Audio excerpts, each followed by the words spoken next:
Félix Faure naît le 30 janvier 1841 à Paris. Son ascension politique débute avec son élection en tant que député radical-socialiste en 1881, puis comme sénateur en 1893. Sa réputation de modéré et son expertise en matière de politique économique le conduisent à être élu président de la République en janvier 1895. La Troisième République française est alors confrontée à de nombreux défis, notamment la montée des tensions politiques et sociales, les rivalités internationales et la crise économique. Dans ce contexte, Félix Faure est perçu comme un président capable de concilier les différents courants politiques et de stabiliser le pays. Le président Faure et ses réalisations. Sous la présidence de Félix Faure, la France connaît une période de relative stabilité politique. Il œuvre pour la modernisation de l'État et la promotion de réformes sociales, notamment en matière d'éducation et de protection sociale. Sur le plan international, Félix Faure cherche à renforcer les alliances de la France et à promouvoir la paix en Europe. Il participe activement aux négociations diplomatiques et œuvre pour maintenir l'équilibre des puissances sur le continent. La tragédie du 16 février 1899.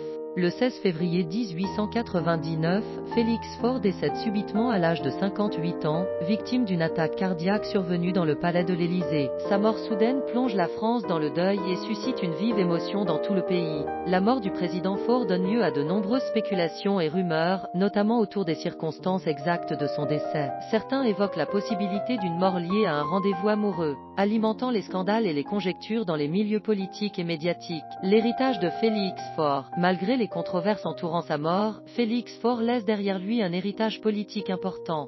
Son mandat présidentiel est salué pour sa capacité à maintenir la stabilité et à promouvoir le progrès dans un contexte difficile. Sur le plan personnel, il est également reconnu pour sa courtoisie, sa pondération et son sens du devoir. La mort de Félix Faure marque la fin d'une époque pour la Troisième République. Son successeur, Émile Loubet, hérite d'un pays en deuil et doit faire face à de nouveaux défis politiques et sociaux. Malgré les circonstances tragiques de sa mort, Félix Faure demeure dans les mémoires comme un président respecté et un homme d'État visionnaire. Réflexion sur l'événement. La mort de Félix Faure soulève des questions sur la transparence et la responsabilité des dirigeants politiques. Elle met également en lumière les tensions et les rivalités au sein du gouvernement et de la société française à la fin du XIXe siècle. Au fil du temps, la mort de Félix Faure devient l'objet de légendes et de mystères qui continuent de fasciner les historiens et le grand public. Son nom reste associé à une période charnière de l'histoire de la France, marquée par des bouleversements politiques, sociaux et culturels. Félix Faure, président et homme d'État. La mort soudaine de Félix Faure le 16 février 1899 reste un événement marquant dans l'histoire de la Troisième République française. Au-delà des controverses et des spéculations, son héritage politique et personnel continue d'inspirer la réflexion et la discussion sur le rôle des dirigeants politiques et sur les défis auxquels ils sont confrontés.